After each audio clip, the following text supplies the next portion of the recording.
Բարի առավոտ հարգելի հետևորդներ, եթերում է IBC լուրերի առավոտվա թողարկումն է, ես Սվետլանա Պետրոսյանն եմ և այժմ կներկայացնեմ ժամի գլխավոր նորությունները Հայաստանից և աշխարհից։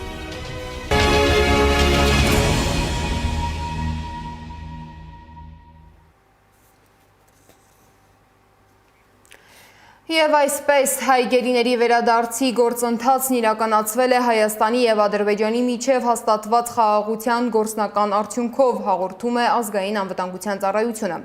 Իսկ առողջապահության նախարար Անահիտ Ավանեսյանը Նորք Մարաշի բժշկական կենտրոնում այցելել է գերությունից վերադարձած Վագիվ Խաչատրյանին։ Նախարարը հայտնել է, որ 70-ամյա Խաչատրյանի մոտ սրտի քրոնիկ հիվանդություն կա և հիվանդանոցում իրականացվում են լրացուցիչ հետազոտություններ։ Տեսակցեցի պինդ լավ տրամադրությամբ, որովհետև հայրենիքում է, Հայաստանում է, սպասում է հարազատների հետ հանդիպմանը, դեռ ոչ, սպասում ենք, հետո բոլորով կտեսնվեն իհարկե, այս պահին գտնվում է հետազոտման ընթացքում, գիտենք, որ Վագիվը ուներ նաև քրոնիկ վիճակ սրտային և մենք պետք է որոշակի հավելյալ նաև հետազոտություններ կիրականացնենք և արդեն մեր մասնագիտական թիմը որոշումներ կկայացնի հետագա բուժման ընթացքի մասով, վստահ լինելով, որ լավագույն հսկողության տակ է։ Տիկին նախարար գիտեինք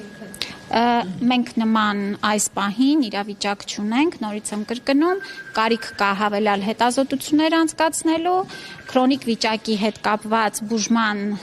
ուրեմն ընթացքը կպլանավորվի և կիրականացվի և ամեն ինչ լավ է, այս պահին ամեն ինչ լավ է։ 901 օր անց վերամիավորվել է Խաչատրյանների ընտանիքը։ Վագիվը գրեթե 3 տարի անց վերջապես գրկել է դստերը։ Վերան Facebook-ում լուսանկար է հրապարակել։ Ավելի վաղ Վագիվ Խաչատրյանի վերադարձի լուրը լսելուց հետո ընտանիքի անդամները գործընկերոջս հետ խոսելիս չեն կարողացել զսպել հույզերը։ Ալո Սեյդա ջան, ինքը չի կարող խոսել, էլի։ Մենք ճիշտ ասած ոչինչ չգիտենք, նոր իմացանք։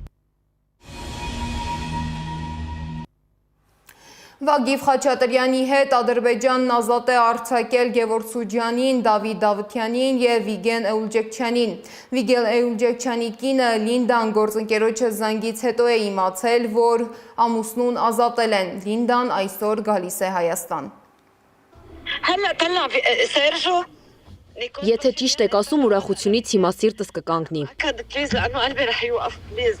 Որտեղ է Վիգենը։ Իսկ ինչ կենսագրություն ունեն Բաքվից վերադարձած մեր հայրենակիցներն ու ինչու են հայտնվել ադրբեջանական բանտում, Սեդա Մակարյանի ռեպորտաժում։ Ադրբեջանն ազատ է արձակել Բաքվի բանտերում պահվող գերիներից 4-ին՝ Վագիվ Խաչատրյանին, Գևորգ Սուջյանին, Վիգեն Էուլջեքչյանին և Դավիթ Դավթյանին, ովքեր են նրանք և ինչպես են հայտնվել Բաքվի բանտում։ Վագիվ Խաչատրյանը ծնվել է 1955 թվականին, մասնակցել է Արցախյան առաջին պատերազմին։ Գերի էր ընկել 2023 թվականին Հակարի կամրջից, երբ բուժման նպատակով գալիս էր Հայաստան։ Ադրբեջանը նրան ներկայացրել էր մեկ այլ Վագիվ Խաչատրյանի փոխարեն, որը զոհվել է առաջին պատերազմում։ Խաչատրյանին մեղադրանք էր առաջադրվել այսպես կոչված Խոջալույի ջարդերին մասնակցելու համար։ Հիշեցնենք, որ Բաքվի դատարանը նրան դատապարտել էր 20 տարվա ազատազրկման։ Վերջին օրերին հաճախ էր խոսվում, որ Բաքվի բանտում պահվող Վագիվ Խաչատրյանը սրտի հետ կապված խնդիրներ ունի։ Ադրբեջանում նա հոսպիտալացվել էր։ Ի տարբերություն Վագիվ Խաչատրյանի ազատ արձակված մյուս գերիները Բաքվում են 2020 թվականից։ Վիգեն Էուլջեքչյանը գերեվարվել էր 44-օրյա պատերազմի ավարտից մեկ օր անց։ Նա Լիբանանից Հայաստան էր եկել ու մեկնել էր Արցախ։ Բաքվում 20 տարվա ազատազրկման դատապարտված Էուլջեքչյանին պահում էին անմարդկային պայմաններում, որի մասին բազմիցս բարձրաձայնել է նրա կինը ու դիմել միջազգային տարբեր ատյանների։ Ադրբեջանական կայքերը նրա մասին հրապարակումներ էին արել, պնդելով, թե վերջինս Արցախ է տեղափոխվել ընտանիքի հետ նոր կյանք սկսելու համար, մինչդեռ Վիգենի կինն ու որդին Լիբանանում էին։ Նրա կտանքների մասին հայտնի է մասնավորապես այն, որ ադրբեջանցիները նրա ձեռքին արված խաչի դաջվածքն այրելով հեռացրել են։ 2023 թվականին գերեվարվել վարված Գևորգ Սուջյանին եւ Դավիթ Դավթյանին Բաքուն դատապարտել էր 15 տարի ազատազրկման ապօրինի զենք զինամթերք կրելու մեղադրանքով։ Սուջյանն իր հարցաքննություններում հայտարարել էր, որ վերջինս Արցախում է եղել մարդասիրական նպատակներով։ Նրանց վերադարձի մասին հայտարարել է Նիկոլ Փաշինյանն ու հայտնել, որ այս պահին վերջիններս տեղափոխվում են Երևան։ Վագիվ Խաչատրյանի առողջական վիճակը կայուն է, մնացածին է լավ։ Սեդա Մակարյան, Գեղամ Ղազարյան, ABC Media։ Ենթադրաբար փոխանակում է տեղի ունեցել։ Հայաստանի ՑՄ ազատազրկման դատապարտված Սիրիայի 2 քաղաքացու վերադարձրել են Սիրիային։ Հիշեցնեմ, որ Հայաստանում նրանք դատապարտվել էին ՑՄ ազատազրկման վարձակալության համար։ Ըստ մեղադրանքի 2020-ի 44-օրյա պատերազմի ժամանակ նյութական հատուցում ստանալու պայմանով ներգրավվել են Ադրբեջանի զինված ուժերում եւ մասնակցել ռազմական գործողություններին։ Ինչպես է ստացվում, որ գերիների վերադարձը կազմակերպվեց հենց ընտրությունից առաջ։ Միայն սիրիացի 2 վարձկանների վերադարձն էր այդ գործարքի գինը, թե այլ զիջումներ են եղել։ Ինչու ավելի շատ հայրենակիցներ չեն վերադարձել։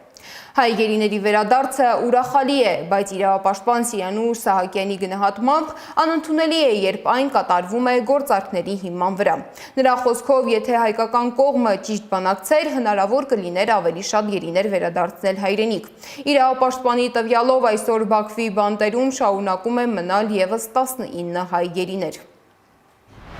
2025 թվականի դեկտեմբերին տեղեկություններ կային, որ թուրքական եւ սիրիական որոշ խմբեր հետաքրքրված են սիրիացի վարձկանների վերադարձի հարցով։ Թուրքիան եւ Սիրիան պատկերացնում էին այս գործընթացը միայն հայ-ադրբեջանական խնդրի լուծման միջոցով։ Այս վարձկանները շատ ավելի մեծ արժեք են ներկայացնում Թուրքիայի եւ Սիրիայի համար, քան դա գիտակցում է հայկական կողմը։ Եթե այդ արժեքը ճիշտ գնահատվեր, հնարավոր կլիներ ավելի շատ գերիներ վերադարձնել։ Հետևաբար, ես սա համարում եմ անհավասար, անհամաչափ գործարք։ Իրավական լուրջ խնդիր կա։ Այս վարձկանների ներգրավումը միջազգայինորեն արգելված է, իսկ մյուս կողմից ունենք հայ գերիներ, որոնք որևէ հանցագործություն չեն կատարել եւ ապօրինի դատավարությունների զոհ են դարձել։ Այս հանգամանքը ցույց է տալիս, որ գերիների հարցը քաղաքականացված է եւ ադրբեջանական կողմը այն լուծում է որոշակի զիջումների դիմաց։ Ժամանակագրական առումով պատահական չէ, որ հենց մեր գերիների վերադարձի օրը Սիրիայի քաղաքացիները Թուրքիայով արտահանձնվեցին։ Եթե ցանկանային թաքցնել անհամաչափ գործարքի հետքերը, գոնե արհեստական ժամանակային խզում կկիրառեին, սակայն դա չեղավ բանակցվող կողմերի միջև անհավասարության պատճառով։ Միասնության թևեր նախաձեռնության ղեկավար Արման Թաթոյանն էլ ընդգծել է, որ ահաբեկիչներին չի կարելի համեմատել անմեղ մարդկանց հետ։ Նրա խոսքով դատավարությունների ընթացքում պետք էր պարզել Թուրքիայի եւ Ադրբեջանի ներգրավվածությունը միջազգային ահաբեկիչների եւ վարձկանների տեղափոխման գործում, իսկ ահաբեկիչների ռեսուրսը պետք էր օգտագործել, որպեսզի հնարավոր լիներ բոլոր գերիներին վերադարձնել հայրենիք։ Հայ գերիների եւ սիրիացի վարձկանների հայրենադարձումից 1 օր առաջ Վաշինգտոնում հանդիպել են Հայաստանի արտաքին գործերի նախարար եւ ԱՄՆ պետքարտուղարը։ Քննարկել են նաեւ գերիների հարցը։ Միրզոյանն ու Ռուբիոն հանդիպումից հետո անցած գիշեր նոր հայտարարություն են հրապարակել Հայաստանի տարածքով Ադրբեջանը Նախիջևանին կապող ճանապարհի թրիփի վերաբերյալ։ Ինչ է ստորագրել Վաշինգտոնում մեր երկրի գլխավոր դիվանագետը Անահիտ Սարգսյանի ռեպորտաժում։ Արդեն համաձայնեցված, հրապարակված, շահեկան, սակայն ոչ վերջնական տարբերակ։ Այսպես բնորոշեց արտաքին գործերի նախարար Արարատ Միրզոյանը թրիփ իրականացման շրջանակ վերնագրով փաստաթուղթը։ Անցել են ընդամենը 5 ամիս եւ մենք ամերիկյան կողմի հետ ուրեմն բանակցություններում հաջողել ենք արդեն շատ ավելի մանրամասն անդրադառնալ պայմաններին, չգիտեմ, հիմնադրման ուրեմն ձևին, բաժնեմասերին, կրկին սկզբունքներին եւ այլն։ Արտաքին գործերի նախարարի եւ Միացյալ Նահանգների պետքարտուղարի քննարկման հիմնական նպատակը եղել է թրիփ նախաձեռնության կյանքի կոչումը։ Արարատ Միրզոյանը մի քանի անգամ շեշտեց. կարևորվում է Հայաստանի Հանրապետության ինքնիշխանությունը եւ տարածքային ամբողջականության լիակատար պահպանումը։ Այն, ինչ մեզ հանրային հնչողության առումով հետաքրքիր է, մեծ հաշվով հենց այս փաստաթուղթն է։ Թրիփը կապելով Ադրբեջանի հիմնական մասը իր Նախիջևան ինքնավար հանրապետության հետ եւ կենսական օղակ ստեղծելով տրանսկասպյան առևտրային երթուղում միջազգային եւ ներպետական փոխկապակցվածության փոխադարձ առավելություններ կստեղծի Հայաստանի Հանրապետության համար։ Թրիփը նախարարի ձևակերպմամբ ոչ թե լոկալ տրանսպորտային հանգույց է, այլ տարածաշրջանային նախաձեռնություն։ Ինչ վերաբերում է նախագծի բովանդակությանը եւ ոգուն, ապա այստեղ առանձնանում են մի քանի կարևոր շերտեր։ Առաջին շերտը երրորդ երկիր փոխկապակցվածությունն է, պայմանական կենտրոնական Ասիա, Եվրոպական միություն օրինակ թրիփի միջոցով, երկրորդ շերտը դա ուրեմն Նախիջևան եւ Ադրբեջան փոխկապակցվածությունն է եւ երրորդ շերտը մեծ համար թերևս ամենակարևորը Հայաստան եւ երրորդ երկրներ փոխկապակցվածությունն է։ Նախագծի հիմնական ուղղությունները երկուսն են՝ Հայաստան կենտրոնական Ասիա եւ Հայաստան արևմուտք։ Միրզոյանը պարզաբանեց նաև Front Office, Back Office աշխատանքային մոդելի էությունը, ներկայացնելով ծառայությունների մատուցման մեխանիզմը։ Թրիփ ընկերության հետ պայմանագիր ունեցող մասնավոր օպերատորները կզբաղվեն Front Office-ի գործառույթներով։ Փաստաթղթերի նախնական հավաքագրում, տեղեկատվության եւ ուղեցույցների տրամադրում, առևտրի տարածման վճարների հավաքագրում եւ ուրեմն վճարումների մշակում։ Ընդ որում առանձին նշվում է, որ հարկերը Հայաստանի Հանրապետության, մաքսային տուրքերը, պարտադիր վճարները ուղղակիորեն հենց այդ փուլում միանգամից գանձվում են պետական բյուջե, Հայաստանի Հանրապետության պետական բյուջե համաձայն գործող օրենսդրության եւ հարկաբյուջետային ընթացակարգերի։ Ներդրումներին անդրադառնալով արտաքին գործերի նախարարը նշեց, որ ԱՄՆ-ն նախատեսում է իրականացնել մեծածավալ ներդրումներ, մինչդեռ Հայաստանը կտրամադրի կառուցապատման իրավունքը։ Կոնկրետ ժամկետներ դեռ չեն նշվում, սակայն ըստ Միրզոյանի ենթակառուցվածքների շինարարությունը հնարավոր կլինի սկսել արդեն ամռան վերջին կամ աշնան սկզբին։ Ակնկալվում է, որ ընկերությունը պատասխանատու կլինի թրիփ զարգացման համար 49 տարի նախնական ժամկետով։ Հայաստանը ԱՄՆ-ին առաջարկելու է թրիփ զարգացման ընկերության 74% բաժնեմասը, իրեն պահելով 26% բաժնեմասը։ Ասուլիսի ընթացքում ABC մեդիայի հարցին, թե գերիների մասին քննարկում եղել է արդյոք, Միրզոյանը պատասխանեց. Այո, քննարկվել է իմ եւ պետքարտուղարի միջև հանդիպմանը Ադրբեջանում պահվող նաեւ հայ անձանց հարցը։ Այսքանը։ Իսկ հարցին, թե թրիփը կարող է արդյոք վերածվել Հայաստանի նկատմամբ շանտաժի կամ ճնշման գործիքի Ադրբեջանի եւ Թուրքիայի կողմից, արտաքին գործերի նախարարը պատասխանեց, որ նման ռիսկ չի տեսնում։ Անդրադարձ եղավ նաև Ռուսաստանի հնարավոր ներգրավվածությանը, քանի որ Ռուսաստանի Դաշնությունն արդեն ներկայացված է մի շարք ենթակառուցվածքներում, այդ թվում երկաթուղում, թրիփի իրագործմանը չի մասնակցի, սակայն դրա շարունակականության շրջանակում գործակցության տարբերակները չեն բացառվում։ Անահիտ Սարգսյան, Նոնա Գևորգյան, ABC Media։ Ադրբեջանի արտաքին գերատեսչությունը անդրադարձել է Վաշինգտոնում ստորագրված փաստաթղթին։ Ադրբեջանի արտաքին գործերի նախարարության մամուլի ծառայության ղեկավար Այխան Հաջիզադեի խոսքով թրիփի իրականացման փաստաթղթի ընդունումը կարևոր քայլ է գործնական աշխատանքներ սկսելու համար։ Սա կարևոր է Հայաստանի պարտավորությունների կատարման առումով։ Մեր երկրի համար գերակա խնդիրներից մեկն Ադրբեջանի մայրցամաքային մասի եւ Նախիջևանի ինքնավար հանրապետության միջև անխոչընդոտ հաղորդակցության ապահովումն է։ Ավելին, թրիփ ուղին կարևոր է նաեւ ավելի լայն տարածաշրջանում առևտրի եւ կապերի դիվերսիֆիկացիայի համար։ Թրիփի շինարարությունը դեռևս չսկսած, պաշտոնական Երևանը պատրաստվում է նոր շինարարություն սկսել հայ-թուրքական սահմանին։ Հայաստանը եւ խաղաղությունը ռիսկերի ու հնարավորությունների խաչմերուկում քննարկման ժամանակ Փաշինյանը հայտարարել է, որ Հայաստանը-Թուրքիա սահմանին կամուրջներ կկառուցվեն։ Ես գիտեք կանխատեսում եմ, որ հավանականությունը մեծ է, որ նաև Իջևան-Ղազախ հատվածում մենք կարող ենք ունենալ որոշակի զարգացումներ, նաև հարավային հատվածում մենք ունենք որոշակի զարգացումներ։ Իհարկե մենք պետք է հասկանանք նաև հետագա աշխատանքում, որտեղ ենք աշխատում տրիպի հետ եւ որտեղ ենք աշխատում այլ գործընկերների հետ։ Թուրքական Անադոլու գործակալություններ գրել է, որ հայ-թուրքական սահմանի Ալիջան սահմանային անցակետում աշխատանքի 90%-ն ավարտել են։ Ալիջան անցակետում մաքսային եւ այլ գործընթացների համար նախատեսված շինություններ են կառուցվում, իսկ Հայաստանից Թուրքիա եկող զբոսաշրջիկների համար գովազդային եւ տեղեկատվական վահանակներ են տեղադրվում, տեղեկացրել է գործակալությունը։ Իսկ անվտանգության հարցում Փաշինյանը շարունակում է նույն մոտեցումը։ Երաշխիք է ոչ թե բանակը, այլ նախաստորագրված փաստաթղթերը, կառուցվող ճանապարհներն ու կամուրջները։ Նա գտնում է, որ Թրամփի ուղին կարող է ապահովել տարածաշրջանում երկարատև ու կայուն խաղաղություն Հայաստանի, ԱՄՆ-ի եւ հնարավոր է Ադրբեջանի համար։ Շատ մեծ եւ շատ կարեւոր անկյունակար է Հայաստանի եւ Ադրբեջանի միջեւ հաստատված խաղաղությունը ինստիտուցիոնալ դարձնելու ճանապարհին սահմանազատման հանձնաժողովներն են աշխատում եւ գիտեք նաեւ էլ եկեք արձանագրենք մենք առաջ ենք ընթանում շատ ավելի մեծ տեմպերով քան ի սկզբանե կարող ենք ենթադրել։ Մինչ պաշտոնական Երևանը կենտրոնացած է խաղաղության ծրագրի վրա, Իրանում աճում է մտահոգությունը։ Թեհրանում ձևավորվում է կարծիք, որ Հայաստանը կարող է վերածվել Իրանի դեմ թշնամաբար տրամադրված ուժերի կենտրոնի։ Երեք ասուլիսի ընթացքում հայտարարել է Հայաստանում Իրանի արտակարգ եւ լիազոր դեսպանը։ Դիվանագետի դժգոհության պատճառը Երևանում Իրանի դեսպանատան դիմաց անցկացված բողոքի ակցիաներն են, որոնք տեղի են ունենում Իրանում հակակառավարական ցույցերի ֆոնին։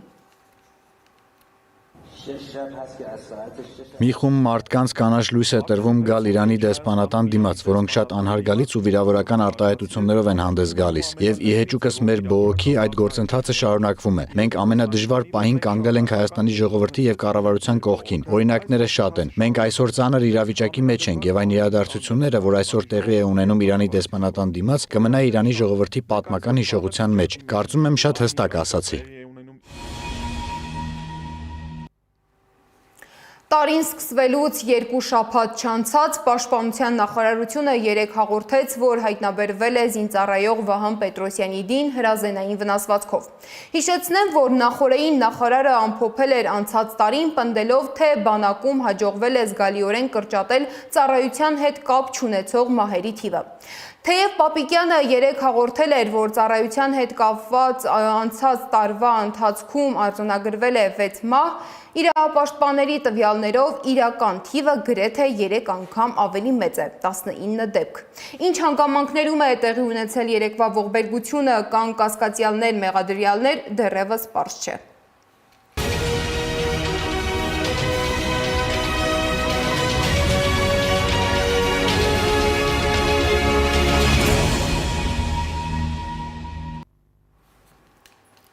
Իրանի արտաքին գործերի նախարար Աբբաս Արաղչին հայտնել է, որ 3 օր տևած ահաբեկչական գործողություններից հետո երկրում այժմ հանգստություն է հաստատվել։ Նախարարը հավելել է, որ իրավիճակը ամբողջությամբ վերահսկվում է։ ԱՄՆ նախագահ Դոնալդ Թրամփը տեղեկացրել է, որ Իրանի վերաբերյալ նորություններ կան, որոնց մասին պատրաստվում է խոսել։ Նա հավելել է, որ իրեն հայտնել են, որ Իրանում սպանությունները դադարել են եւ մահապատժի ծրագրեր չեն նախատեսվում։ Լեհաստանի եւ Իտալիայի արտաքին գործերի նախարարությունները կոչ են արել իրենց քաղաքացիներին անհապաղ լքել Իրանը։ Իսկ Դանիայի արտաքին գործերի նախարարը Սպիտակ տանը տեղի ունեցած եռակողմ հանդիպումից հետո հայտարարել է, որ չհաջողվեց համոզվել Միացյալ Նահանգներին հրաժարվել Գրենլանդիային տիրելու իրենց ծրագրերից։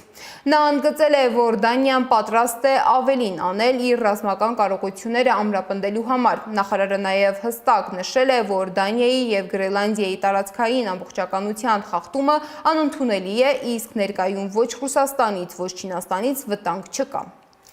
Միացյալ Նահանգները հունվարի 21-ից դադարեցնում է մուտքի վիզաների տրամադրումը աշխարհի 75 պետությունների քաղաքացիներին։ Պետությունների ամբողջական ցանկը առայժմ հրապարակված չէ։ Այս պահին հայտնի է միայն, որ որոշումը վերաբերում է Ռուսաստանի, Իրանի,